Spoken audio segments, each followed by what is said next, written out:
कैसे देख रहे हैं आप? मुझे लगता है कि माननीय प्रधानमंत्री नरेंद्र मोदी जी के संकल्पना से ये नया संसद भवन बन चुका है और उसका उद्घाटन करने का निर्णय जो हमारी एनडीए की सरकार है, भारत सरकार है, इन्होंने निर्णय लिया है कि माननीय प्रधानमंत्री जी के प्रयत्न से मतलब ये संसद भवन खड़ा हुआ है, तो उनके हाथों से इसका इनॉग्रेशन होना अच्छा होगा। इसीलिए मतलब सरकार ने ये निर्णय लिया है। उसमें अपोजिशन में सम्मिलित होना चाहिए। माननीय प्रधानमंत्री के हाथों से उद्घाटन हो रहा है, तो उसमें राजनीति करने की बिल्कुल आवश्यकता नहीं थी, लेकिन कांग्रेस और जो विपक्षी दल है, ये दल इसमें राजनीति कर रहे हैं और वो मतलब उसमें आएगी नहीं, वो बाइकआउट डाल रहे हैं। क्या करना है उनको अधिकार है, लेकिन वो अधिकार लोकतंत्र में अहिंसा अधिकार का उपयोग करना ठीक नहीं है।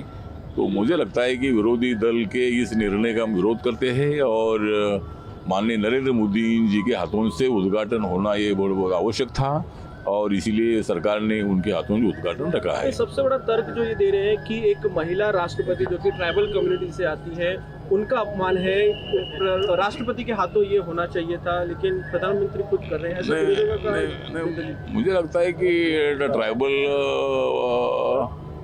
जो देश का राष्ट्रपति है, ये राष्ट्रपति करने का निर्णय माननीय नरेंद्र मोदी जी ने लिया है।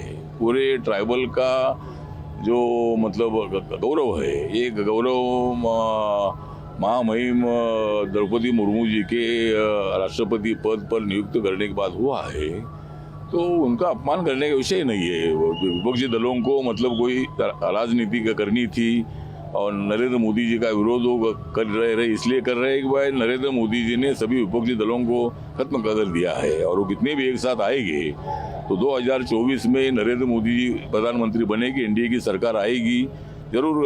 कर्नाटक का जो भी मतलब निकाल आया है वो हम स्वीकारते हैं, जनता ने जो भी मतलब कौल दिया है, लेकिन 2024 में जो भी इलेक्शन होगा उसमें लोग लोकसभा के लिए वोटिंग करेंगे और नरेंद्र मोदी जी को सपोर्ट करने वाले जो ग्रासरूट के लोग हैं, मिडिल क्लास के लोग हैं, उद्योगपति है, मतलब उद्योगपतियों से बिजनेसमैन भी है, वो भी नरेंद्र मोदी जी की प्रशंसा करते हैं और इसीलिए 2024 में नरेंद्र मोदी जी प्रधानमंत्री बनेंगे और इंडिया की सरकार आएगी।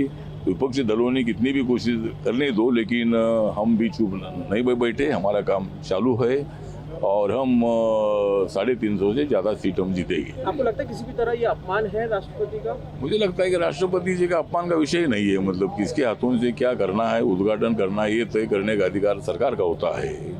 विपक्षी दल मतलब उनको राजनीति करनी थी और मतलब राष्ट्रपति के हाथों से भी हम रखते थे, तो भी ये राजनीति करते थे कि भाई हम नहीं जाएंगे, ये संसद भवन बनाना ठीक नहीं था, ये था, तो वो बहाना बनाने का काम वो करते ही थे। तो इसीलिए कोई राष्ट्रपति का अपमान नहीं है।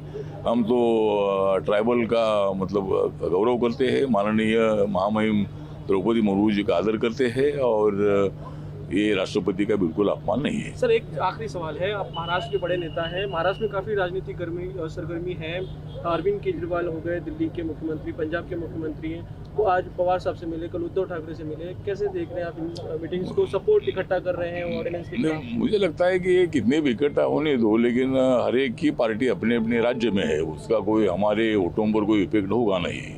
अरविंद केजरीवाल दिल्ली में, पंजाब में है, नीतीश कुमार जी बिहार में है, ममता बनर्जी वेस्ट बंगाल में है, शरद पवार जी, उद्धव ठाकरे जी महाराष्ट्र में है। तो मुझे लगता है कि हमारे वोटों पर कोई इफेक्ट होगा नहीं, कितने भी इकट्ठा आने दो, लेकिन माननीय नरेंद्र मोदी जी को हराना ये कोई बच्चों का खेल नहीं है और हम भी पूरी तैयारी में है।